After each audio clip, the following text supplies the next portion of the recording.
Hello and welcome back to my Paintable progress report. I have successfully just finished the foundation path, which is exciting. And as you can see, there were 5 classes within the foundation class. And here's my little badge here. And then here's my foundation badge. This is successful. This is awesome.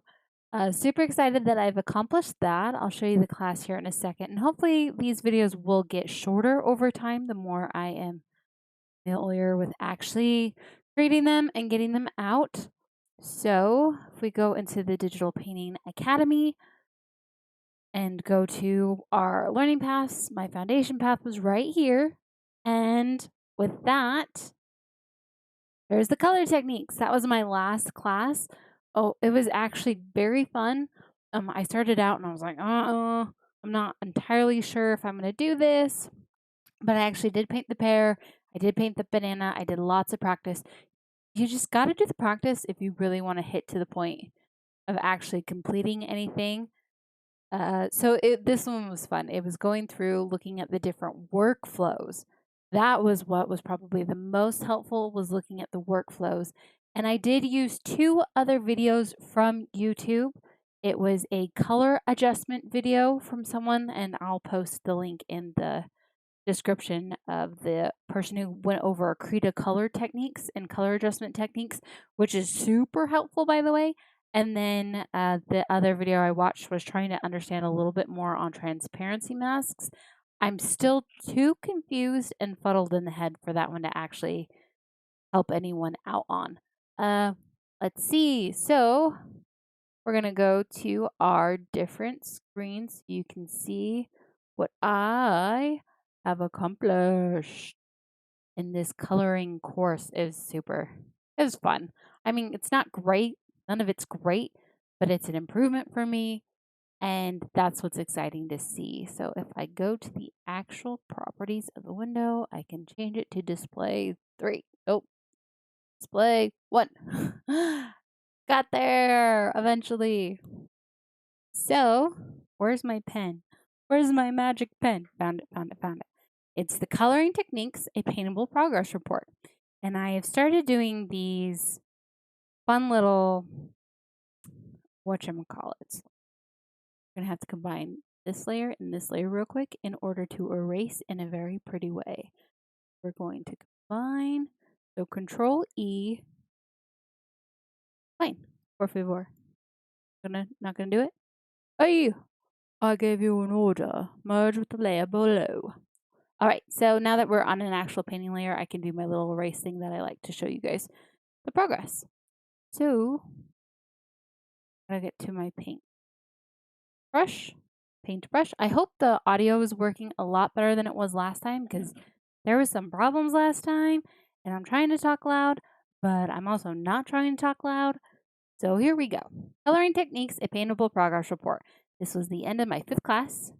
So we have like little things I started out with. This is kind of like the color I wanted my grayscale fish to become into.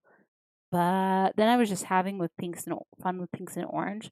So this is this guy, this little pink and orange guy. It's kind of dull though.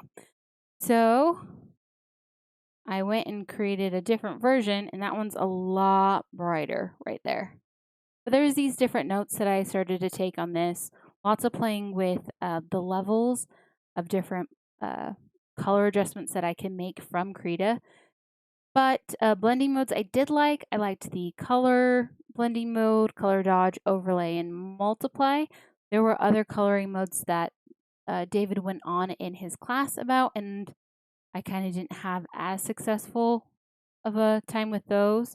Like darken and lighten, I kind of was like a little bit like, what's going on with those? Favorite color filters in Krita. I loved the curve control. So like the curve, it's the control plus M. I don't have any keys up, so control plus M, and it gives you this guy. I like him. I like him a lot. I did not like, if you go to filter, go to adjust, I didn't like the levels very well. But hey, I learned them. That's what's exciting, is I learned how to get into this. I didn't really learn how to navigate it so great, but I learned that it's available for each of my layers. And here's my fishy that I started out. The pink is horrible for the poor little face. But I mean, for as brightness goes, it's not far off from the original picture. Yeah, it's not a great fish, so it's probably a little bit horrible looking. But I actually did okay on the color. I did lose detail in eyes and stuff, and you can tell that my highlights and stuff where I needed to actually do shadows and highlights didn't come across the way that I would have wanted them to come across. So that's something to definitely work on. I didn't save the uglier rainbow version of the super dull version, so you could see how dull it was before. I think there are one of the videos somewhere on my YouTube where you could see if you really needed to. And this guy right here was just playing. uh, my biggest question now that I have finished this module, this foundations path, is whether or not I will actually start with a grayscale image first and then convert it over into color afterwards. Like do the sketch, do the rendering slash grayscale image, and then convert it over into color. Like, is that beneficial for me to do? Am I getting stuck in one learning path? Am I going to do this every time? I don't know, but I am done with the foundations path.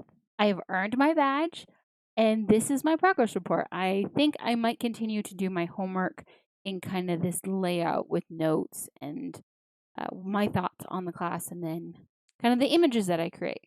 So, thanks and goodbye.